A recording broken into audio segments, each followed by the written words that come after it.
truc qui va se dérouler. Donc moi, je vais démarrer, conditions du réel. Nous, on garde toujours tout, on aime bien. Parce qu'on n'aime pas couper, même quand moi je dis des bêtises ou des conneries. Et puis voilà, le but c'est de profiter un peu. Toi, tu as plein de passages que tu vas pouvoir. Voilà, l'idée c'est vraiment d'échanger sur tout. Ça te va? Ça me va très bien. Bon.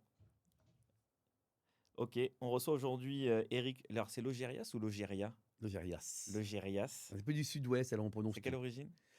C'est charentais, en fait. Charentais? D'accord, Ouais. on aurait imaginé peut-être grec, Non, non, non, non, espagnol. non, c'est Charentais, purement charentais. qui est une personnalité reconnue, hyper connue du public aujourd'hui. Ça fait combien de temps de carrière? Combien d'années? On peut dire 30 ans? 40 ans? 40, ouais. 40 J'ai ans de j'ai carrière? 62 ans et j'ai commencé à 18 ans, donc 44 même. Extraordinaire. Et moi, alors je te disais ça tout à l'heure, je t'ai connu dans Blague à part, le Ouais. samedi soir sur Canal+. Première partie de soirée, je précise, parce qu'à l'époque, samedi soir sur Canal+, c'était autre chose. Oui, oui, Mais oui. tu, mais tu passais pas à ce Non, moment-là. pas encrypté, pas. Voilà, toi, tu étais en décrypté, on pouvait te voir, tu étais en clair, tout allait Oui, bien, parce que nous, je te dis ça parce que nous, on le regardait en famille. Ça aurait fait un oui. peu bizarre de te regarder Il y avait H d'abord, H, et ensuite il y avait mais nous. il y avait toute la Ouais. petite La série, soirée. Et il exactement. y Nous, on avait a, Eva Mag avec Chantal Lobby et Gwendoline exactement, Amon. c'était génial. Ouais. Nous, on passait une super soirée. Et comment tu t'es retrouvé dans Blague à part? C'est quoi ton petit parcours pour arriver jusqu'à Blague à part? Juste avant Blague à part, tu me disais qu'il y avait Thierry Ardisson. Euh, Ouais, j'ai fait beaucoup de choses avant. ouais, comment le, Beaucoup, le- le beaucoup de chemin de choses. croix pour arriver à au moins un peu d'être Le connu, chemin quoi? de gloire. Les chemins de gloire. Mais le chemin de croix était aussi un chemin de gloire. Mais Oui, parce que tu disais, alors je te coupe, mais tu disais que un de tes podcasts que c'est plus de labeur que de paillettes. C'est pour ça que je parle de ah chemin de oui, oui, croix. oui, oui, oui, c'est beaucoup plus. Oui, oui, les paillettes, c'est la récompense, mais la réalité de ce métier, c'est le C'est ça. labeur, c'est le boulot, c'est 100 fois sur le métier, remettez votre ouvrage. Votre cœur à l'ouvrage, exactement. Moi, j'ai fait j'ai commencé Sciences Po à Bordeaux, que j'ai pas terminé, parce qu'au milieu, je suis entré au conservatoire à Bordeaux. Voilà. Ok, donc tu restes moitié intelligent, moitié artiste. C'est absolument ça. Parfois, il y a une moitié qui est plus importante que l'autre, ça dépend des jours, en fait. Mais c'est aussi pour ça que je suis toujours resté très passionné par l'actualité, par la politique au sens noble et général du terme, mais la vie de la cité, quoi. Je fais le conservatoire à Bordeaux, je fais rapidement le parcours, hein, parce qu'il est très long. J'ai très peur de faire autre chose, parce qu'au conservatoire à Bordeaux, les profs sont pas des gens qui t'encouragent vraiment, donc ils étaient un peu frustrés d'avoir fait des carrières parisiennes. J'imagine ils passaient leur temps à dire, vous allez voir, quand vous allez arriver à Paris, on va vous claquer la porte à la gueule, personne ne vous attend, machin. C'est vrai. Donc oui, c'était assez flippant. Du coup, fin du cons, je pars à la moitié, enfin je fais 1 an et demi de cons, et puis je m'en vais, je fais pas les 3 ans, parce que j'en avais un peu marre d'entendre ça. Je travaille tout de suite, en revanche, tout de suite ils me donnent du boulot, je fais des tournées, je suis moniteur pour les enfants en art dramatique. Et puis, Donc toujours des petits boulots, mais dans le métier quand dans le même. métier, ouais, ouais, ouais, Ouais, dans parce le qu'on en métier. a plein qui font des petits métiers à Ah, côté, complètement. alimentaires, mais Ah oui, oui, tu peux faire, tu peux être chez McDo oui, j'ai vu que tu faisais de la ou- pub aussi, des voix off ou je des. faisais des voix off de pub. Et puis là, à ce moment-là, je crée avec des copains une agence de pub à Bordeaux. Parce que très peur de partir de Bordeaux, très peur d'aller à Paris pour prendre des portes dans la gueule. Donc on crée une agence de pub. Et puis à Bordeaux, à l'époque, quand tu bossais plus de 3 mois, t'étais Gérard Depardieu, hein, parce que franchement, il n'y avait pas beaucoup de troupes à Bordeaux, il y avait pas un environnement professionnel énorme. Il y a déjà, à l'époque, il n'y avait pas de centre dramatique national, il n'y avait Donc pas de. déjà à ce moment-là, dans ta ville à toi, au moins, tu as cette petite notoriété. Ouais, je commençais à bosser un peu, donc je me dis, je vais rester là, c'est confort, Ok. peur de partir. Et puis, Nicolas Briançon, qui était un copain de longue date, avec qui j'avais déjà fait 2 petites tournées comme ça, l'été, avec la carriole derrière la R5. La R5, c'est une voiture pour les plus jeunes d'entre vous, Qui est ressorti, elle est qui est ressortie, c'est bon ressortie là. d'ailleurs, qui est ressortie. Il est à ce moment-là dans une troupe qui s'appelle les Baladins en Agenais. Les Baladins en Agenais, c'est au fin fond du Lot-et-Garonne, dans un village de 800 habitants. Il y a un dingue qui s'appelait malheureusement Roger Louret et qui a créé cette compagnie. Et voilà, il me dit, je suis en train de jouer là-bas. Roger arrête de jouer, il jouait une pièce d'Eugène Labiche, Embrassons-nous Folleville. Roger est obligé d'arrêter. Est-ce que tu viens le remplacer? Bah, je dis oui, pourquoi pas, c'est quand? Il me dit mardi. Et je crois qu'on est jeudi. Il me dit mardi de la semaine d'après. Et t'aurais dit le lendemain, t'aurais dit oui quand même. J'aurais dit oui quand même, mais je me dis, mais attends, et c'est 6 mois. Et je sais Ok. qu'on peut rentrer pour 6 mois, que je vais pas pouvoir revenir à Bordeaux. Donc, en quelques jours, je largue mon appart, je dis aux Génial. copains de l'agence de pub, salut, je m'en vais et je pars à Montclar d'Agenais. Et Montclar d'Agenais, c'est pour moi, c'est le nombril de mon histoire. Parce que je vais apprendre à tout faire, à cirer les pompes, les 400 paires de pompes du stock, à passer les coups de fil pour vendre le spectacle aux mairies, à conduire la bagnole, à faire des Et le soir, régies. à faire ta représentation. Oui, parfois on fait la régie, puis Ouais. parfois on joue le premier rôle, et puis parfois on joue juste un valet qui dit 3 répliques. Ah, c'était Et, de... et je vais rester 3 ans là-bas. Ok. Et en 3 ans, et par an, on montait 15 spectacles, 20 spectacles. Mais voilà, c'était un village de 800 habitants, on n'avait que ça à faire, il n'y avait pas d'autre chose. Mais ça fonctionnait. Et ça fonctionnait formidablement Et les bien. gens, Et ils je adoraient. rencontre Élie Semoun, Muriel Robin, Annie Grégorio, Nicolas Briançon, donc Qui étaient tous au Olivier début, Clavry, qui alors. étaient tous là-bas, qui étaient tous débutants, Nicolas Marié, qui deviendra l'acteur favori du Pontel, enfin toute cette bande-là, Marie-Hélène Lantini, enfin je ne pourrais pas tous les citer, ce sont tous des enfants de Monclar. Benoît Solès, l'auteur de La Machine de Turing, c'est un enfant de Monclar d'Agenais. Benoît Laville, qui aujourd'hui dirige le théâtre de l'œuvre, est un enfant de Monclar d'Agenais, parce qu'il y avait aussi un cours de théâtre. Donc il y en a qui ont Donc toi, tu dis, commencé. il faut y aller, il faut foncer. Je sais qu'à un moment donné, tu disais aussi, il faut y aller parce que il y a de fortes chances de créer des connexions, Bien des sûr, bien relations. sûr. Faut pas y avoir peur de se jeter. Alors évidemment, faut pas travailler pour rien, c'est ce que tu Non, disais. faut Mais pas en prendre l'habitude. On peut voilà, le faire de exactement. temps en Mais il temps. faut le faire de temps Bon, en temps. Et là-bas, puis on risque au pire de faire des bonnes relations. on travaille pas pour rien, mais on travaille pas pour grand-chose. Voilà. Mais en revanche, j'apprends là-bas mon métier et je deviens surtout fou de ce métier. Et je me fais une bande parce que c'est très important aussi. On fait un métier très solitaire en fait. Et de pouvoir se créer une bande, voilà, De compter sur certaines voilà, personnes, de mais pouvoir et puis s'appuyer. complètement. Et puis je suis sur un projet, j'appelle bien sûr les gens de ma bande.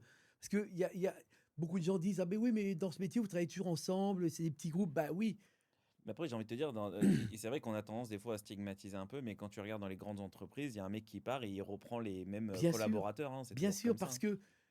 parce qu'on se comprend à demi-mot, parce que ça va vite quand on bosse ensemble. Et tu as besoin de ça. Et on Tu as a besoin besoin que de ça ça. aille vite, il y a beaucoup de pression aussi, il y a Bien beaucoup de sûr, on a besoin de travail. ça. Et puis, quand tu engages un comédien que tu connais pas, ou une comédienne que tu connais pas, tu sais jamais sur qui tu tombes, en Ça, fait. c'est sûr. Et il y a des abcès, il y a des plaies, il y a des gens qui sont des ganglions, qui sont des cailloux dans la chaussure, qui t'empêchent de créer, qui te bouffent la tête. Donc, Surtout dans le moment où tu t'engages, des fois financièrement, etc., c'est impossible pour toi. donc c'est très très compliqué. Donc, travailler avec des gens que tu connais, ou avec des gens qu'on te recommande parce que c'est la famille et tout ça, c'est formidable. Donc, je passe du temps là-bas. Au bout d'un moment, je finis par monter à la capitale, du Lot-et-Garonne où j'étais, je monte à la capitale. Et T'avais l'accent à l'époque? non, mais je le prenais très facilement. Mais moi, c'est terrible parce que je suis une éponge. D'ailleurs, Bouvard s'en est beaucoup servi, Ruquier aussi, qui me font faire tous les accents du monde chaque fois que je suis aux grosses têtes. Mais oui, je suis une éponge. Moi, je chope tous les accents. Ouais, Donc, parce qu'on y reviendra, mais t'es le vrai sociétaire des grosses têtes, de toutes les époques d'ailleurs, des vrais de ben, toutes je les suis époques. rentré aux grosses têtes en 2001, ouais. Donc, C'était avant la passation. C'était en avant, quelle année? En 2000, je sais plus en à quelle année. 2000, ça va faire 10 ans, Laurent, 2015? là. Ouais. Donc, ça va être 2015. Ouais. Donc, je suis resté 15 ans avec Bouvard et puis Incroyable. 10 ans avec Ruquier. Qu'il a repris avec succès d'ailleurs. Avec un succès C'est énorme, alors que génial. tout le monde pensait qu'il allait se casser la gueule. Ouais, mais c'est un peu la force de Laurent Ruquier, qu'il y a C'est un plein de gens qui bosseur. lui imaginent à chaque fois qu'il va se casser la gueule, et il réfléchit tellement, il travaille tellement, mais t'as C'est un raison, c'est le bosseur, c'est travail. un bosseur, c'est un bosseur. Tous les gens qui bossent, par exemple, quand Christophe de Chavannes avait repris l'émission, c'est un secret pour personne, hein, dire ça a duré 3 mois, parce que Christophe, il bossait pas, parce que Christophe, il disait, ouais, on va venir avec les potes, on va raconter des conneries, ça marche comme Ah ça. oui, non, mais c'est pas ça, Et en fait, il y a un non, vrai, vrai, tout vrai est travail. travaillé, tout est. Et Je veux dire, Laurent, Bouvard, ils arrivent avec des piles de papier comme ça, qui sont les articles qu'ils ont lus, avec marqué parler de ça, parler de ça, en fonction des gens qui sont là. S'il y a Adil Rami, bah, il va avoir s'il y a une info sur le foot, il amène des trucs qu'il Non, a non, mais lus sur le foot, parce qu'il sait qu'Adil est là. S'il y a. il s'est animé et présenté, mais il s'est Bien sûr, animé, c'est rare, animé, mais ouais, c'est animé. Et un vrai donner à niveau. manger aux autres, et s'effacer aussi. Donc je monte à la Donc on monte capitale, à et la puis capitale. là, je bosse comme auteur, parce que le fait d'avoir fait de la pub, ça m'avait décoincé comme auteur. Ouais, tu t'es dit, je sais écrire Non, aussi. je ne savais pas écrire, mais j'avais pas peur de la page blanche. Voilà. Oui, oui, non, mais c'est ça, Donc, on se dit, j'ai pas réservé qu'aux autres, il y a voilà, des c'est trucs. pas. Voilà. Donc, je me suis mis à écrire un peu pour tout le monde. Par le plus grand des hasards, je ne sais plus comment, je rencontre un garçon qui me dit Thierry Ardisson cherche des auteurs, est-ce que tu veux le rencontrer? c'était déjà, on est en C'était déjà une 87, star. 8, 9, quelque chose comme ça. C'était déjà un monument, Thierry. Donc, je dis oui. Je rencontre Thierry. Je me souviendrai toujours, le premier jour où je rentre 93 du Faubourg Saint-Honoré dans son appartement, il y a là François Rollin, Raphaël Mesrahi, Frédéric Becbédé, le frère de Carl Zéro, Basile de Kock. Il y a Laurent Baffy, Laurence Tricoche qui va devenir la programmatrice immense qu'on connaît. Enfin voilà, et tout ça, c'est la bande. Et je me retrouve là, et il me dit, assieds-toi. Et tout à coup, je me retrouve dans un espace de créativité permanente et de liberté incroyable, où tout à coup, arrivant, débarquant vraiment de ma province, mais c'était aussi l'histoire de Thierry. Et en ça, il était très à l'écoute et dans une ambiance de liberté absolue. Tu n'avais jamais peur de dire une C'est connerie. une nouvelle école pour toi. Et c'est une école pour moi, parce que Thierry, ayant bossé dans la pub, il sait très bien que c'est en disant des conneries que naissent les bonnes idées. Que les brainstorming de pub, on dit tout et n'importe quoi, on raconte des conneries, tout à coup on fait ça. Avec des slogans qui sont devenus Culte. iconiques. Ouais. Mais parce que c'est... Et je découvre cette ambiance de liberté absolue, créative. Voilà, et on va... Ça fait partie de ce qui t'a créé. Oui, complètement. Ce que tu es aujourd'hui fait partie de ces bases-là. En fait, toutes ces Complètement. bases-là, tu les utilises toujours. Complètement, etc. complètement. Et cette liberté-là, et cette travailler sérieusement sans aucun esprit de sérieux, sans jamais se prendre au sérieux. C'est-à-dire que travailler 12 heures par jour, oui, mais sans jamais se dire qu'on est un génie, sans jamais être ouvert, toujours laisser la porte ouverte parce qu'on ne sait jamais qui va la pousser, qui va rentrer. Ça, c'est Jean Marais. Je ne sais pas si ça dit quelque chose aux plus jeunes d'entre nous, mais j'ai travaillé 2 ans au théâtre avec Jean Marais. Donc Jean Marais disait ça. Il disait, il faut toujours laisser la porte ouverte parce qu'on ne sait jamais qui va la pousser. Et c'est des rencontres. Moi, je fais ce métier pour les rencontres. Et j'ai compris avec Thierry qu'il était quelqu'un qui aimait la rencontre, qui aimait être surpris par les gens, Thierry a été le premier à dire dans une discussion, bon, alors on va mettre Machine comme invité, Machin en face, et puis à ce moment-là, on va faire... puis tu dis, bah non, tu sais, je pense que Machine, elle est très bien, mais ça serait mieux de mettre l'autre chose Muche en face. T'as raison, je dis une connerie, on va faire comme ça. Alors qu'à l'époque, non. C'est le boss. T'avais un boss roi, il disait C'est le c'est comme boss. ça et personne n'osait Et contredire. il est le premier à dire non, je dis une connerie, Et on lui, va il faire te dit, autrement. oui, oui, c'est comme ça, on peut le faire comme Donc ça. ça, c'est formidable. Et puis, tout en faisant ça, je continue à jouer au théâtre. Donc, je rencontre un auteur de chansons magnifique qui est Pierre Grosse, qui est l'auteur de beaucoup des premières chansons de Michel Jonas, L'Homme Orange, Les Vacances au bord de la mer et tout ça. On devient assez copains. Et par lui, je rencontre un grand metteur en scène, Jean-Claude Pinchna, qui a créé le Théâtre du Campagnol. Le Théâtre du Campagnol qui a fait ce spectacle incroyable qui s'appelait Le Bal, dont Ettore Scola, excusez du peu, a fait un film formidable. Et on fait un spectacle autour de la chanson qui s'appelait Le mot amour. Et puis de fil en aiguille, je fais 3 spectacles là-bas. Et un jour, on m'appelle pour faire une audition pour une pièce avec Jacqueline Maillan, mise en scène par Jean-Michel Ribes. Et donc, je fais à la fois Centre dramatique national en banlieue, théâtre plutôt intello et plutôt... Jean-Claude Pachnel avait été assistant d'Ariane Nouchkine pendant 20 ans. Donc, on est plutôt dans le théâtre, pas qui se prend au sérieux, mais plutôt réfléchi, engagé. Et je me retrouve sur le boulevard avec Jacqueline Maillan. Il y a une dualité dans le film de Johan Dionnet, dont je t'ai parlé Oui. tout à l'heure, dans Avignon, où justement, tu as 2 personnes qui vont se rencontrer, un qui va jouer dans les théâtres un peu populaires, l'autre dans les théâtres un peu plus sérieux.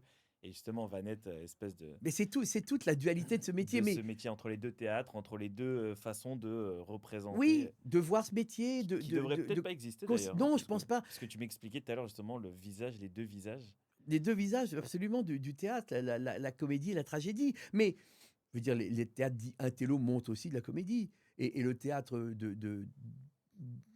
populaire et privé, disons le privé, monte aussi des pièces tragiques. C'est pas le problème, c'est que on se regarde un peu en chien de faïence en disant je détiens une vérité que l'autre n'a pas. Et en fait, la vérité, on la partage puisque la vérité, c'est sur le plateau. C'est de fouler les planches, la vérité. Ce que tu dis, c'est vrai. Et alors, je fais un petit bond en avant, mais je voulais en parler tout à l'heure, mais je vais reparler du prénom que vous allez reprendre, que vous Oui, reprenez.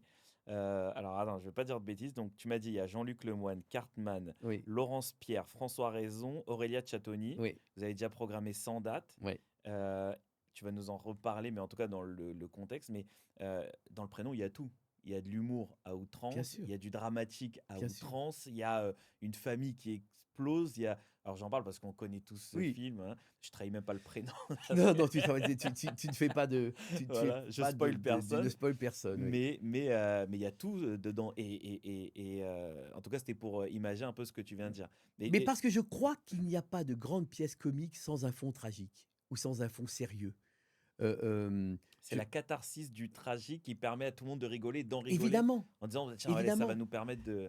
L'année prochaine, je monte, T'inquiète pas, on cassera l'année rien. prochaine, je monte une pièce magnifique qui s'appelle «L'invitation» d'Adrien Raca, que je monte avec, Frédéric Shaw et Guy Lecluise. Donc on a, comment ça s'appelle?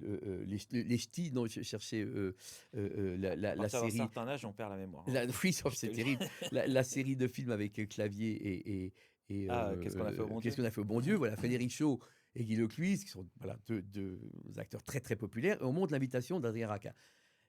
Le fond de la pièce, il est terrible. C'est un mec qui trompe sa femme, et sa femme va le quitter. Et donc, pour que sa femme ne le quitte pas, il lui raconte qu'il bouffe tous les soirs avec le même pote. Et il ramène un mec qu'il a trouvé dans la rue, et il lui dit c'est lui mon pote. Donc c'est dramatique. Enfin, le mec, C'est vrai.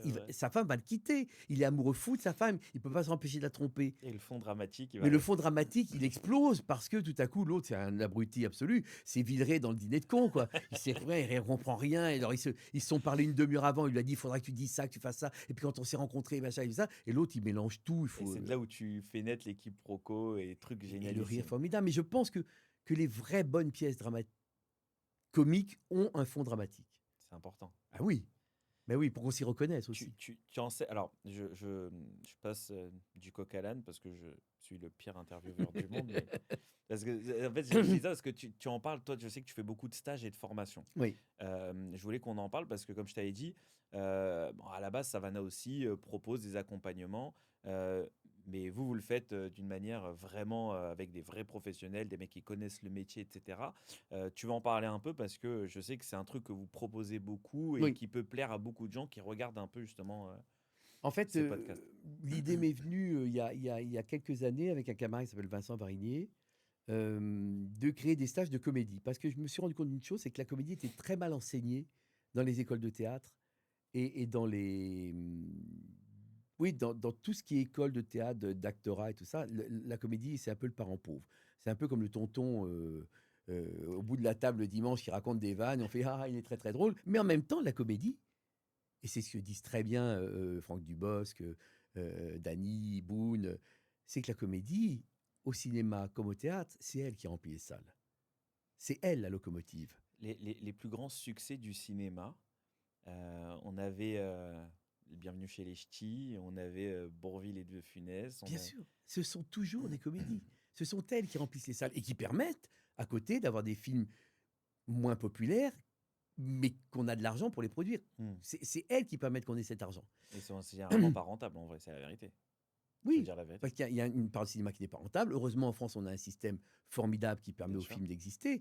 Mais la rentabilité au cinéma, si rentabilité il y a, à 80%, c'est la comédie. Et je pense qu'elle est très mal enseignée. D'abord parce que je crois que les profs en ont un peu peur, parce que c'est quelque chose de très technique, parce qu'il faut avoir le sens du rythme, La mécanique du rire. parce qu'il y a la mécanique, parce qu'il y a les ruptures, parce qu'il faut créer des personnages crédibles, parce qu'il faut une sincérité absolue, parce qu'autant, un mec qui va faire un truc un peu... Si c'est pas sincère, ça passe. Mais le gars qui veut faire rire et qui Ça. est pas sincère, ça tout de suite, mais c'est...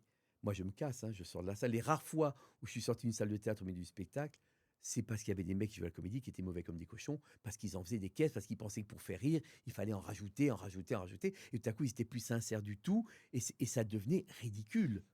Alors, comme on a plein de gens, est-ce que tu peux expliquer ce que toi t'appelles? Alors moi je comprends ce que tu dis, la sincérité, c'est tu as envie de vraiment faire rire parce que tu considères que c'est drôle et Non, donc tu veux transmettre ça. non, C'est quoi la sincérité? la sincérité, c'est d'être à 100% dans le personnage, à Mm. 120%. Jacques Villeray dans Le Dîner de con, il joue pas un con. Dans sa tête, c'est un con. Non. Non. Eh bien justement, non. Parce que s'il était un con dans sa tête, il ferait... Non, il fait... Je comprends pas. Mais il a envie de comprendre. Mhm. Le gars qui est bossu, c'est quoi son objectif dans la vie, son obsession? C'est de se redresser, de marcher droit, avec une envie, une force et une sincérité absolue. Le con, il a envie de comprendre, il a envie qu'on le comprenne, il a envie d'être pris au sérieux par les autres. Simplement, il est con. Mais si tu joues un con, eh ben, il sera pas drôle. Le génie absolu de Villeray, c'est qu'il fait rien. J'adore faire travailler les scènes du Dîner de con, justement quand je fais les stages, parce que ça, c'est une scène formidable. Ce sont des scènes formidables à travailler. Juste Leblanc. C'est vrai. Et il fait pas le gars qui voudrait faire, il fait juste Leblanc. Ah d'accord, ah, il n'a pas de prénom alors. Ben non, il fait ah, il n'a pas de prénom. Et c'est à hurler de rire. Parce Donc qu'il le joue. Ouais. oui, la sincérité, c'est ça. C'est qu'il faut être Le le personnage. personnage, ne pas penser un instant que ça va faire rire. On s'en fout. Je dis toujours aux gens, quand je les fais travailler dans un stage, tu n'es pas là pour faire rire les gens. Tu es là pour jouer la comédie. Et si tu joues bien la comédie, si tu joues bien le texte qui a été écrit par l'auteur, qui n'est pas totalement con, dont c'est le métier et qui sait à peu près pourquoi il écrit ça, alors là, ça déchaînera des tornades de rire. Mais si tu viens juste pour faire... Ça va très très vite lasser les gens. Ça marche 2 minutes, Oui, mais pas sur une durée. mais pas Et sur une donc ça, pièce d'une heure et demie. c'est ce que vous proposez, des stages, des formations. Nous, on rajoutera un peu, tu sais, dans les petits shorts de Oui, vidéos, les liens, les machins, il y a, etc. il y a Comme ça, ils plusieurs... peuvent te contacter. Il y a plusieurs sortes de stages. On fait un stage sur le seul en scène avec François Rollin. Le professeur Rollin a toujours quelque chose à dire, que je connais donc depuis chez Ardisson. J'ai revu une petite vidéo de lui que j'avais trouvé extraordinaire quand il parlait de la langue française au café. Oui, absolument. Oui, oui, Je oui. vous encule Oui, tous. oui, oui. Mais François, c'est un génie, vraiment. Ça fait 40 ans que je le connais, 40 ans que c'est mon pote, 40 ans qu'on se fait rire, 40 ans que, voilà, que je l'aime, parce que c'est quelqu'un qui a une puissance humoristique. Comme disent Alexandre Astier, Kian Kojandi et les autres, c'est un des darons de l'humour en France aujourd'hui. Il a Voilà. une écriture, une façon de parler, de se proposer. Oui, Et pareil, comme tu as dit, un il personnage surjoue et d'une rien. sincérité absolue. Bien sûr. Et puis il a mis en scène les plus grands et tous viennent tous le voir pour avoir des conseils. Donc on a ce stage qui est consacré à des gens qui ont un projet de seul en scène et qui sont à un moment où ils sont un peu en difficulté, un Alors, ma question, peu... c'était tout type. Est-ce que quelqu'un qui démarre, il peut y aller? Est-ce que quelqu'un Alors, ou tu lui proposeras un autre stage? voilà, des stages débutants, on n'en fait pas pour le moment, pas vraiment. Je sais que j'ai des demandes, donc je vais peut-être m'y mettre. Non, c'est des stages où des comédiens qui jouent déjà, souvent, ou des auteurs parfois qui ont envie de jouer, viennent donc en seul en scène avec François Rollin. Et j'ai un autre stage que je fais avec Salomé Villiers et Étienne Launay. Salomé et Étienne, ils ont eu un succès énorme avec le Montespan. Ils ont, voilà, c'est des comédiens qui ont bossé. Elle a joué dans Monsieur Hoffman. Elle a joué, voilà, c'est des comédiens formidables qui connaissent excessivement bien la comédie. Et Nicolas Vaud, qui lui aussi est un comédien totalement dingue, original, mais qui connaît parfaitement bien la comédie. Et donc, on fait un stage à 3-4 metteurs en scène comme ça, où on amène les gens vers aussi bien Zeller que Eric Assous, que Labiche, Feydeau, Tchekhov ou Marivaux. Voilà. Et on fait travailler les gens en scène comme ça. Parce que ta passion, c'est la transmission. Oui, Et tu as d'autres oui. passions. Plein. La gastronomie, La gastronomie, oui. Oui, ton la fils. On littérature. parlait de ton fils. Moi, oui, Alors, j'ai deux je voulais en parler fils. parce que je sais que tu as plusieurs passions et deux de tes passions, c'est tes enfants, en dehors de tout ça. Et en plus, moi j'ai deux enfants aussi, Oui. donc je sais ce que Bon, c'est. comme tous les parents, je suis Voilà. passionné par mes enfants. Mais toi, tu as la particularité, c'est que leur profession, c'est ta passion C'est aussi. le relais de mes passions, en Voilà. fait. Ouais. Donc, tu en as un qui est comédien Pierre-Louis est comédien. Oui, il est et comédien. un autre qui est chef, Et mais Paul alors avec une Alexis, particularité. PA et chef. Il a fait l'école Ferrandi. Et puis, il a commencé à travailler chez Guy Savoy, dans des grandes maisons comme ça. Et Et il s'est rendu compte qu'en fait, lui, il n'avait pas envie de travailler en ce qu'on appelle en brigade, hein, et ça porte bien son nom parce que c'est une organisation qui est quasiment celle de l'armée, hein, Militaire, dans, ouais. dans les équipes comme celle de Guy Savoie. Guy, il a 40 personnes, 50 personnes en cuisine, donc il n'avait pas très envie de faire ça, donc il a tout de suite commencé à travailler avec dans des jeunes restos où il était l'adjoint du chef, et puis il est devenu chef, et puis il a été repéré à l'étranger par des gens qui, dans le petit milieu de la bistronomie, des vins nature et tout ça, les réputations vont assez vite, le fooding, enfin, et, et, et du coup, bah, depuis quelques années, il est devenu un chef itinérant. Donc là, il revient, il est allé 4 jours à Barcelone, 3 jours à Marseille, il part à Londres un mois, il est allé en Asie, il a cuisiné à 4 mains avec des chefs en Corée, en Ça, Chine, c'est un à Hong rêve. Kong. C'est voilà, c'est extraordinaire. Et donc, il a pour but, au bout d'un moment, de créer son restaurant. Ils ont créé avec les gens avec qui il a bossé, qui est le restaurant des œillets, rue Saint-Maur, ils ont créé un labo. Et ils travaillent pour des dîners privés, des grands défilés. Ils ont fait 400 personnes au Petit Palais pour Adidas il y a quelques temps. Enfin, à la fois des très grosses. C'est une fierté, hein. Oui, c'est formidable parce qu'il vit sa passion. Oui, mais c'est ce que j'allais dire. Ça veut Voilà. dire que tu as un enfant qui, de toute façon, s'il est passionné, alors je dis pas qu'il excellera forcément, mais en tout cas, il donnera tout. Et donc, je viens au Le premier deuxième. stage qu'il a fait, c'était chez Guy Savoie. J'avais appelé Guy parce que Guy est un vieux copain et je lui dis: «Est-ce que tu voudrais prendre Paul en stage pour stage de troisième?» Il dit: «Mais non, il est trop jeune, ça marche pas et tout». Alors je lui dis: «Guy, s'il te plaît, Guy». Voilà. Donc il le prend, il avait 15 ans, hein, et il est resté une semaine là-bas, et Guy l'a regardé, l'a observé, il a dit: «Il s'accroche, il a envie de lui donne que des trucs pas faciles à faire, hein, pour voir, pour voir». Il dit: «Il s'accroche, il a envie». Et il avait déjà depuis l'âge de 10 ans cette passion-là. Et mon second fils, Ce que j'allais dire, Pierre-Louis, lui, il a cette même. alors il a mis du temps à se trouver. À un moment, il voulait devenir journaliste sportif. Moi, je suis pas du tout sportif. Donc, C'est lui, c'est un vrai. dingue de foot. Donc, il voulait devenir Moi, journaliste je de suis foot. comme lui, moi. Donc, il a fait des stages chez RTL, chez Europe. Hein.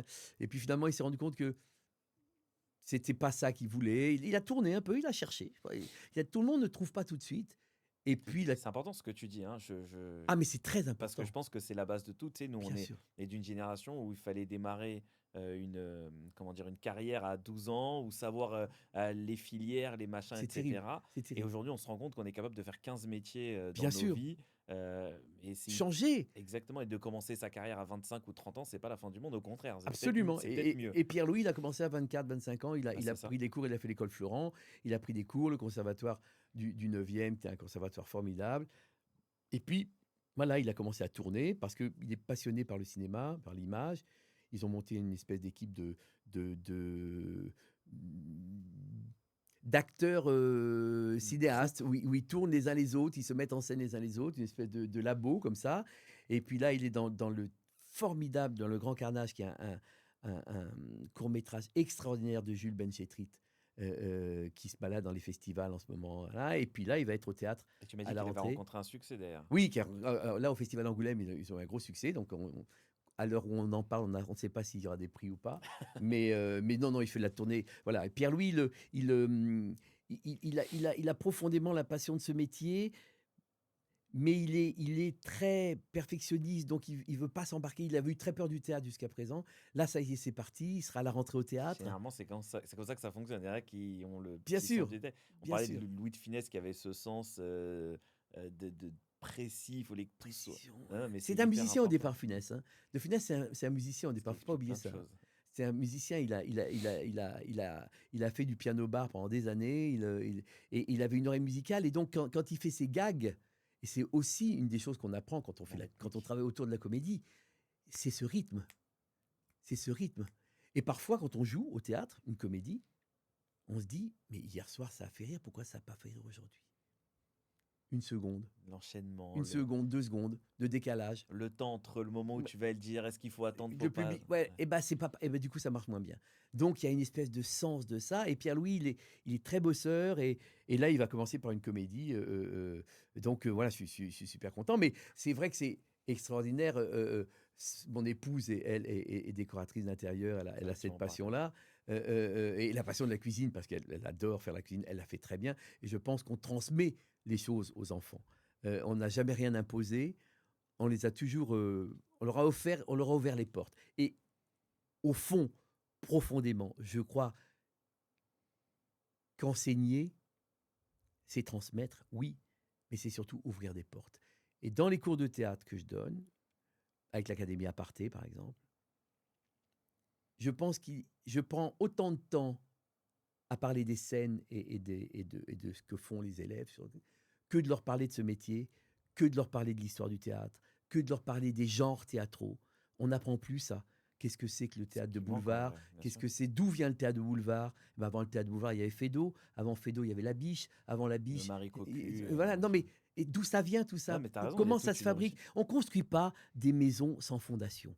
Moi, depuis tout petit, j'ai bien écouté l'histoire des Trois Petits Cochons. Et je sais très bien que la maison de paille, Elle eh ben, tient elle dure pas. pas longtemps. Ça, Et c'est que la sûr. maison qui n'a pas de fondation, et le comédien qui n'a pas de fondation, l'artiste qui n'a pas de fondation, l'acteur qui ne lit pas, l'acteur qui ne se cultive pas, qui ne va pas au ciné, qui ne bouffe pas du théâtre autant qu'il peut, 2 fois, 3 fois par semaine, on trouve des places à 10 balles. Non, mais je suis Celui, d'accord. celui-là, Il va manquer quelque chose. bien sûr, il va boiter. Alors, peut-être à 30 ans, 35 ans, il se rendra compte, et c'est très bien. Mais on a besoin de ça. On peut pas se bâtir en tant qu'acteur en pensant qu'on est un génie en soi. On n'est jamais un génie. Ça On est n'existe un pas, copieur. bien sûr. On est quelqu'un qui s'inspire des autres. On est Je prends quelqu'un qui l'exemple qui a... va plaire à ton fils, hein, mais on a des footballeurs qui ont un talent extraordinaire et qui n'ont jamais percé parce qu'ils travaillaient pas du tout. On peut avoir le meilleur toucher de ballon, mais pas connaître la tactique, Bien etc. sûr. C'est ce que toi, tu veux dire. Et il y a des C'est-à-dire qu'il y a footballeurs tout un environnement dans le théâtre. Et il y a des footballeurs qui auront regardé 17 fois, 50 fois, 80 fois les matchs de Maradona, pardon, de Maradona ou de Pelé Pour pouvoir pour pouvoir s'inspirer, comprendre. comprendre, Oui, bien exactement. sûr, Comprendre l'environnement. bien sûr. Tu as une expérience parce que je vais pas retracer tous les films dans lesquels tu as joué, toutes les pièces, toutes les séries. Donc, on parlait tout à l'heure de Ardisson, blague à part, Il y a euh, eu Carl Zero avec le Carl vrai journal Zéro. pendant 10 ans C'est presque. pour ça que il y a D'écriture. des tonnes. Moi, j'ai repéré La Villa Jasmin. J'avais Oui. adoré, moi, le livre aussi, Ah le ben, Serge film. Moati, Bon, c'est 3 films qu'on a fait ensemble. c'est une histoire Ouais, extraordinaire. ça a été formidable. Ouais. Il y a eu Bref 1, on t'a connu dans le, Le le tonton, tonton. le tonton Alors, insortable. c'est extraordinaire parce que on passe du à poil Oui, à un final monstrueux dans le ouais, 2. Et évidemment, sous ton jeu et sous la dictée, enfin sous l'écriture de Kian et de Navo, c'est les deux, hein, ouais, si je dis pas ouais. de bêtises. Et le final, il représente un peu tout ce que tu défends depuis le début, en fait. Oui, La comédie, le dramatique, le passage d'un personnage qu'on n'imagine pas et qui ressort en fait une mais le émotion fond de, extraordinaire. c'est une discussion qu'on a souvent avec Yann et puis avec Navo aussi. Qu'est-ce que c'est le fond de Bref? C'est le mal-être. Bien sûr. C'est le mal-être de la trentaine. Puis maintenant, c'est le mal-être de la quarantaine. Est-ce que je suis fait pour être père? Je deviens père, mais est-ce que je suis fait pour l'être? Est-ce que j'en suis capable? Est-ce que je suis pas plutôt cet ado attardé, incapable de choisir ou de... Et au fond, c'est pour ça que je disais que le fond de l'humour, le fond du comique, il est toujours tragique. C'est tragique. D'ailleurs, à tel point qu'aujourd'hui, les psys disent qu'il y a une génération Bref 2. Ok. Ils voient débarquer, mais il y a eu des articles, il y a eu C'est tout peut-être un... pour ça aussi qu'il a eu autant de succès. Et les gens, lui, Ils se projettent totalement, il se projetait dans sa façon de. complètement. Et les psys voient arriver des gens de 40 ans qui disent, c'est Bref, ça m'a secoué. En fait, je sais pas où j'en suis. Pourquoi les gens ils savent pas où parce qu'ils en demandent trop, parce qu'ils Ouais, veulent plus se satisfaire. ouais, Moi, parce je te que dis la vérité, il peut m'arriver plein de catastrophes dans la vie. Je rentre chez moi, je suis avec ma femme, je suis avec mes 2 enfants. Je vais te dire la vérité, je vois tellement de gens qui ont des problèmes très très graves que j'ai pas envie de créer des problèmes qui ne le sont pas. oui, Tu oui, penses que, enfin moi en tout cas c'est le oui, constat que j'ai l'impression que les gens se créent des problèmes. Et peut-être que le mais parce téléphone que il les aide pas non plus, hein. non, parce que moi je pense que pour être bien avec les autres, faut être bien avec soi. J'enfonce une porte mais ouverte, Non mais mais c'est la vérité, moi je suis d'accord avec toi. Il je y a des gens pense qu'il y qui a toute une génération de gens qui ont 30 ans, 40 ans, qui sont nés dans une société très dure, parce qu'en fait, quand tu as cet âge-là, tu as connu toujours une société de post-crise, hein, et de transition de énorme. transition. Moi j'ai la chance d'être né en 63. parfois, je me rends compte, parce que j'ai des réflexes ou des réflexions, que c'était simplement 18 ans après la fin de la Seconde Guerre, hein. C'est vrai. Tu vois, c'est pas une génération entière, mais presque. Et c'est pas grand-chose. Mais on a eu le boom des années 60, 70, des années 80, qui était une période. Et puis après, à partir de 85, 86, l'arrivée du sida, la crise, et tout ça a commencé à se casser Moi, la je suis de gueule. 88, moi. Voilà, tu vois. Donc je pense que c'est très compliqué, que les médias, cette espèce de chose folle de la possibilité infinie des choix fait que c'est compliqué de choisir. Et Les donc, meilleurs restaurants, on peut parler de gastronomie, les meilleurs restaurants ne proposent pas 1 milliard de choix. non, Trop de choix, non. ça tue tout. Et tu sais, alors, c'est marrant parce que j'en parlais avec mes fils cet été en vacances, et je leur disais, je crois que j'ai eu une chance extraordinaire, c'est que quand je suis né, quand j'ai commencé à regarder la télévision, il y avait 3 chaînes. Et c'est ma chance absolue. Parce que le vendredi soir, quand je me faisais chier, ou le dimanche soir, quand je me faisais chier à la maison, je regardais le cinéma de minuit et j'ai découvert Bergman, Woody Allen, Kurosawa, Ozu. Le cinéma japonais, si je suis devenu amoureux du cinéma japonais, c'est à cause de ça. Mais j'aurais très bien pu avoir un smartphone, un iPad à côté, un troisième ordi, une chaîne allumée sur ci, une troisième sur ça, le choix entre 90 chaînes, 33 plateformes, machin. Et je dis Ça aurait finalement, été c'est l'enfer. extraordinaire pour vous, mais c'est aussi un malheur. Parce que les soirs où il n'y avait rien à la télé, eh ben, il n'y avait rien d'autre à faire que d'éteindre la télé et de prendre un bouquin. Je suis d'accord. Moi, je me réserve le week-end et je lis j'essaye de lire à peu près un bouquin entre 2 week-ends, quoi. Ça me fait 2 ou 3 bouquins par mois. Mais c'est Mais génial. ça, c'est hyper important. Mais tu as raison, la diversité de choix, c'est extraordinaire. Mal l'utiliser, je pense que c'est la Mais pire des on choses. ne peut que mal l'utiliser, je crois. C'est très, très difficile de bien l'utiliser. C'est très compliqué. Il faut déjà avoir une structure, un squelette très, très bien formé pour pas tomber dans ces Il y a trucs-là. de tout, ouais. Et puis surtout, je pense que les générations des trentenaires, quarantenaires, ça a été des générations d'injonctions. Il fallait être comme ci, il fallait faire ça, attention à ça, d'injonctions et d'interdits finalement. Moins qu'à ta génération à toi? Ouais, parce que moi, je pense qu'on a bénéficié, même s'il y a eu 50 000 défauts avec ça, Mai d'une 68. espèce de chose de mai 68 qui était une liberté. Moi, Ils ont j'étais voulu d'une. fermer ça à notre génération, à nous, c'est ça que tu veux dire? Ouais, et je crois qu'après ça, après les années 80, ça a été beaucoup de. On a été plus dans les interdits, dans les injonctions, que dans cette espèce de liberté. Un des slogans de 68, c'était il est interdit d'interdire, hein. Mais après, on a été beaucoup plus dans des espèces de choses comme ça. Et puis, il fallait être comme si, il fallait faire ça, il fallait ressembler à ça. Ah, mais c'est vrai, je suis d'accord avec toi. On devait absolument avoir, comme je disais tout à l'heure, à partir de 14, 15 ans, on devait savoir ce qu'on devait faire. C'est On fou, devait ça. avoir une. Enfin, non, non, moi, C'est fou, ça. Et c'est pour ça qu'il y a tant de gens de 30, 40 ans, d'ailleurs, qui sont en permanence en train de changer de métier tout le temps. quand ils C'est en ont la vrai. possibilité. Et ce C'est qui est vrai. génial pour eux, s'ils peuvent le faire.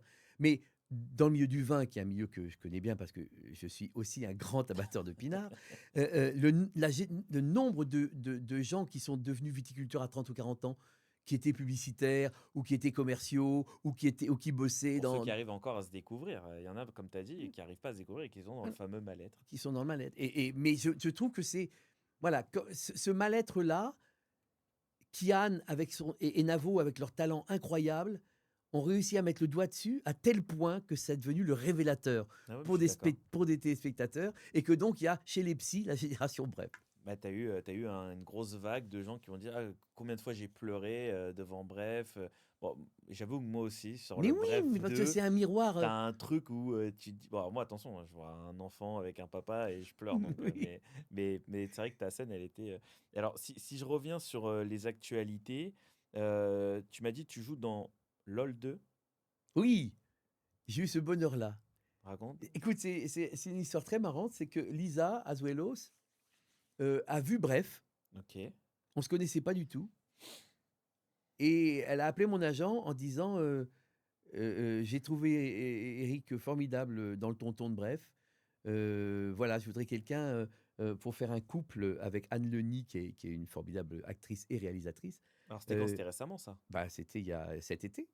Et ça sort quand? Et je joue on joue les parents de Victor Belmondo, Ok. qui devient le fiancé d'une des filles, on ne Qui sait a pas laquelle. grandi. Voilà, Ouais, voilà. Et ça va sortir, je pense, au printemps. Et génial. ça a été une expérience géniale. Surtout, c'était la première fois depuis si longtemps, parce que je tourne pas. Je sais pas. Je suis pas dans l'esprit des gens. Je suis pas dans le. Pour les gens, je suis un comédien de théâtre. Je suis quelqu'un qui fait des formations. Je suis un homme de radio. Et pourtant, je fais une parenthèse, mais quand je parlais avec 4-5 personnes que j'allais te recevoir, etc., ils m'ont tous dit: Ah, mais attends, c'est à quelle heure? Faut que je vienne, j'ai envie de le voir, j'ai envie de machin. Non, mais parce que tout le monde Oui, te connaît, tout le mais monde te parce qu'il y a reconnaît, eu tout le monde. aussi, avec les grosses têtes, tout ça, il y a une popularité. Mais c'est vrai que je Tu veux dire pense, moins identifié, c'est ça? ouais, mais je pense que je suis pas dans l'esprit des gens d'image, même pour la télé, hein, même pour des téléfilms, tout ça. Je sais pas pourquoi. C'est un peu bizarre parce que quand je rencontre des réalisateurs, ils me connaissent, mais voilà, ils ont pas. Et là, tout à coup, Lisa Azuelos, elle m'a vu dans Bref et elle a dit: Je te veux dans mon Non, mais film. cette Ça, scène-là, c'était elle était génial. extraordinaire, cette scène-là aussi Et, dans Bref. et la scène dans LOL, enfin, il y a trois scènes dans LOL qui sont formidables aussi. Alors, on te rappellera à ce moment-là, on organisera peut-être une table Et ronde puis, avec c'est tout le monde.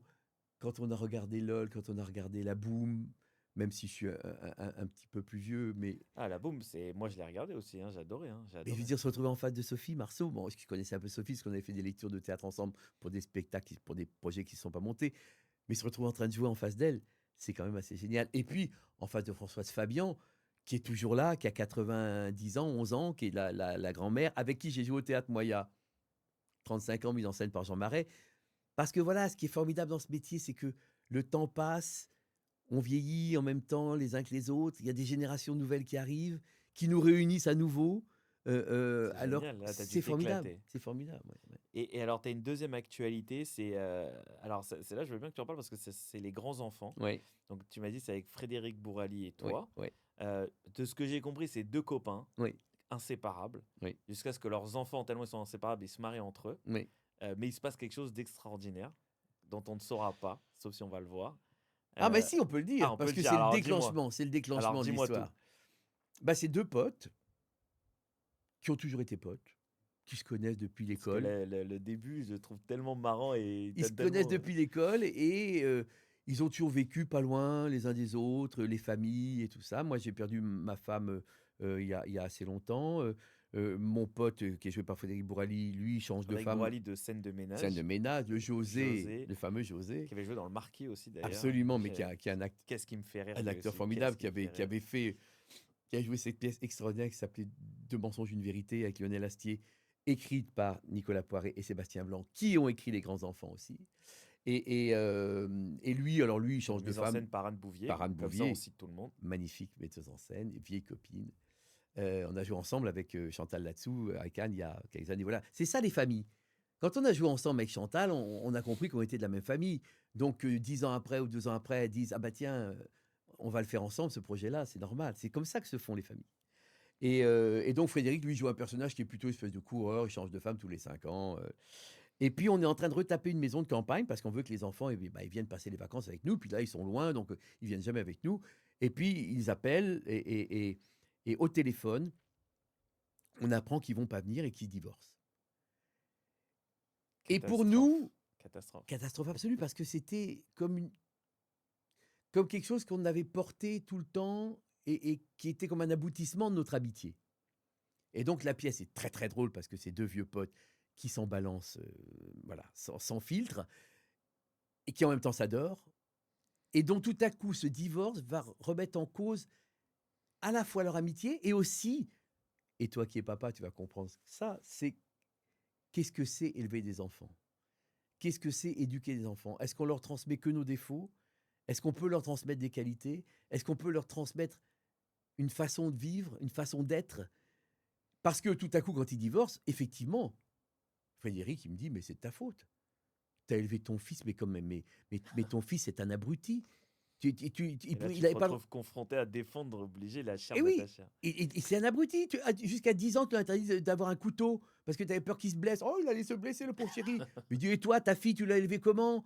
Qu'est-ce que tu l'as collée chez nous le week-end et t'allais courir la gueuse et les casinos et tu en avais rien à foutre. Donc tout à coup, voilà. Et au fond, voilà, qu'est-ce que c'est qu'élever un enfant? Qu'est-ce que c'est que l'amitié? Est-ce que l'amitié, c'est tout se dire? Est-ce que l'amitié, c'est garder des moments de pudeur? Voilà, tout ça, c'est encore une fois le fond un peu dramatique de la Dramatique. pièce, mais je Vous pense que avez dû vous c'est régaler comment dire, l'expérimenter. on s'amuse Elle beaucoup. sort quand? On va commencer la tournée le 20 septembre. On fait une mini-tournée d'échauffement et puis on sera au théâtre de Passy, rue de Passy, dans le 16e, à partir de fin janvier. De Voilà. fin janvier. Ouais, Ok, donc on sait. voilà. Ça fait 1 heure qu'on est ensemble. Ça On passe. n'a pas vu le temps On n'a passer. pas vu le temps passer, c'est Ah, gentil. personnellement, en tout cas. Arrête, je vais rougir devant la caméra. Donc, tu fais tout ce que t'aimes. Ouais. Carrière longue comme le bras et on te souhaite encore plein de projets. Qu'est-ce qu'on peut te souhaiter pour les 10 ou les 15 prochaines années? J'aime bien finir un peu comme ça. Qu'est-ce que, parce que tu redisais il y a quelques minutes, tu as regoûté au cinéma et ça a été quelque chose Ouais. d'extraordinaire. Euh, les pièces, elles fonctionnent. T'es metteur en scène, dans notamment Le Grand Cri d'amour. Oui, la pièce de Josiane Balasco Tu fais de la mise en scène. qu'on a emmenée en tournée, la mise en scène du prénom là, la mise en scène de l'invitation l'année prochaine avec Donc, Frédéric Shaw qu'est-ce et qu'on peut te souhaiter pour dans 5 ans, dans 10 ans, dans 15 plein de ans? bonnes pièces à mettre en scène. Un projet que t'aimerais vraiment et que... J'aimerais recommencer à tourner pour la télé et les cinémas. Ça me ferait vraiment très plaisir parce que c'est un autre métier que le métier de la scène. C'est vraiment un autre métier. C'est plus facile ou c'est plus dur? Parce que le théâtre, t'as pas droit à l'erreur. C'est très dur, la télé, le cinéma. Tourner, c'est très dur. On avait une chance sur Blague à part, c'était qu'on tournait à l'américaine, c'est-à-dire qu'on tournait dans la continuité. En fait, c'est comme du théâtre tourné. Mhm. Il y avait un début, un milieu, une fin qu'on tournait devant le public, puisqu'on tournait en public vraiment comme les sitcoms américains. Et ce qui est très, très, très dur dans les tournages, j'ai eu le bonheur quand même de pas mal tourner, hein, mais c'est vrai que pour moi, je tourne plus beaucoup et pas assez. Mais ce qui est très difficile, et c'est en ça que c'est un autre métier, c'est qu'il faut, dans la seconde où on dit moteur, action, il faut y être à 500%. Alors que Une seconde tu avant, t'es arrêté une tu demi-heure grattes parce la qu'il fallait tête. régler les éclairages, les machins, les trucs, qu'on s'est aperçu que le costume, il y avait un problème, il y avait Tu une tache, reçois on un te l'a texto enlevé. de ta femme qui Voilà, dit j'ai... voilà, voilà. Et puis surtout, tu vas jouer le moment où tu apprends la mort de ta mère et la comédienne qui joue ta mère, tu l'as pas encore vue. Tu n'as pas tourné avec elle parce que tu tourneras avec elle dans une semaine. En fait, tu vois, il faut une capacité d'imagination, de projection et de concentration extraordinaire et de spontanéité et de sincérité. C'est là qu'on retrouve la sincérité. Parce que la sincérité, elle est au centre de notre métier. Les gens qui fabriquent, les gens qui en font trop, les gens qui... Ça marche pas. Ça peut pas marcher. Les gens qui sont sincères, qui sont dedans, il y a plein de méthodes pour y arriver. L'acteur studio, la méthode Stanislavski, la méthode ceci, la méthode cela. Peu importe la méthode. L'objet de toutes ces méthodes, c'est d'arriver à la sincérité, à la pureté et au dépouillement. Voilà. Moi, je suis un amoureux de Gabin, par exemple, alors, il y a un gros débat avec mon père parce que mon père trouve qu'il joue pas très bien. Ah Mais bon? parce que dans le sens où il dit il joue toujours la même chose. Il joue pas. Mais oui, Mais Delon ne jouait pas non plus. voilà, et je reviens à ce que tu dis toi, mais un peu comme Belmondo. Belmondo, on peut dire ce qu'on veut, mais quand tu le vois à la télé, aux émissions ou dans un film, c'est la même chose. Bien sûr. Mais on revient à ce que tu dis, en fait, c'est leur côté sincère qui Oui. fait qu'on les trouve extraordinaires. Mais Gabin, c'est une espèce de... Gabin. Alors, on a souvent fait la différence entre acteurs et comédiens. On disait que les acteurs, ce sont ceux qui se jouent eux-mêmes et qui, à travers tous les films, jouent le personnage qu'ils sont quasiment dans la vie, comme l'a été Gabin, comme l'a été Delon. Et puis, il y a les comédiens qui, eux, sont capables de fabriquer des personnages. Ce qu'a été Michel Serrault, par exemple, qui est un immense comédien. J'ai revu 2h moins quart avant JC il y a pas longtemps. Ben voilà, mais il pouvait tout jouer. Ouais, c'est Il vrai. peut jouer la cage aux folles et il peut jouer un cœur en hiver avec Sauté. Enfin, je veux dire, c'est un acteur extraordinaire, comme était Robert Hir, comme était... Voilà, mais au centre de tout ça, au milieu de tout ça, le noyau de toutes ces choses-là, c'est la sincérité. C'est cette façon de se mettre au service du texte, au service de l'auteur, au service du réalisateur, du metteur en scène, Faut de l'humilité alors. évidemment. Évidemment. Et c'est marrant parce que j'ai écouté il y a très peu de temps une interview une émission au sujet d'Alain Delon, dont on disait toujours dont on continue à dire que c'était une personnalité là, qui n'aimait personne. Et le réalisateur qui parlait de lui disait, mais Alain, il était très très simple. À partir du moment où il était en confiance, le réalisateur faisait ce qu'il voulait de lui. Parce Il- qu'il était très humble. Mais il a raconté hein, dans une interview, il dit oui, mais parce que quand je dis Alain Delon, je parle pas de moi, mais je parle des différentes personnalités que je dois incarner à un moment donné. Et après, ils ont décidé, bon, c'est l'époque où on Voilà, décidait les de prendre guignols. quelques. Voilà. Mais Delon, s'il n'a pas confiance dans le réalisateur, dans la minute, il prend le pouvoir sur le plateau et c'est lui qui dirige le film. Mais le but pour lui étant d'avoir quelque chose de qualité. Pour avoir un Pas... bon film. Exactement. Parce que il faut pas confondre humilité et L'exigence, je pense que c'est pas l'exigence, la même voilà. chose. Et le fait absolu de savoir où on veut aller avec un métier qui en plus était le sien qu'il faisait depuis. Et cette exigence-là. Et je pense que humilité, sincérité, oui, c'est au centre, vraiment. Je pense que tu peux être humble, tu vois, je pense à Jean Dujardin aussi. Je pense que tu peux être très humble, mais avoir énormément d'exigences parce que ton statut l'impose et qu'à un moment donné, les grands Bien acteurs, ils sûr. peuvent pas se permettre de faire n'importe Bien quoi sûr, non plus. non seulement ils ne peuvent pas se permettre de faire n'importe quoi, mais ils veulent pas se caricaturer eux-mêmes. Bien sûr. Ils veulent pas être dans une espèce de truc de cercle infernal où en fait ils sortent plus du tout ils ont envie de faire du neuf, ils ont envie de faire et d'essayer des choses et de en fait, ils arrivent toujours à avoir un œil extérieur sur eux-mêmes qui leur permet de juger. Alors, on peut aussi complètement se planter, hein, parce qu'il y a des acteurs qui font des mauvais choix de films. Bon, parfois pour des histoires d'impôts, hein, mais qui font des mauvais choix de films. Je vais pas leur jeter la On peut pas pierre. leur jeter la pierre. Mais c'est très compliqué aussi de vouloir maintenir ce statut, d'avoir peur de se planter, d'avoir peur de faire le film de trop. Tout ça est compliqué. Mais Je pense que le truc important à retenir, c'est ce que toi tu dis. Si tu le fais avec sincérité, si tu le fais parce que tu aimes les choses, si tu le fais, tu vois, regarde comme Michel Galabru qui a travaillé jusqu'à la fin, oui, comme Charles Aznavour qui a bien travaillé sûr, jusqu'à la fin. bien sûr. En fait, quand tu le fais par envie, par passion, je pense que ça Oui, fonctionne toujours oui. mieux. Et puis, encore une fois, cette histoire de sincérité, De Funès ne serait pas devenu l'acteur immense international qu'il est devenu s'il n'avait pas été sincère quand il jouait. Parce que quand il joue la colère, et quelle était énorme, il est sincère. Il joue ce personnage-là qui est fou de colère. Et qui en devient malade. S'il n'était pas C'est bien sincère, dit. s'il faisait juste des grimaces, il n'aurait pas touché des millions de personnes. Non, mais je suis d'accord. 100%. Sincérité. Merci beaucoup, Eric. Merci à toi. On s'arrête là. C'est génial.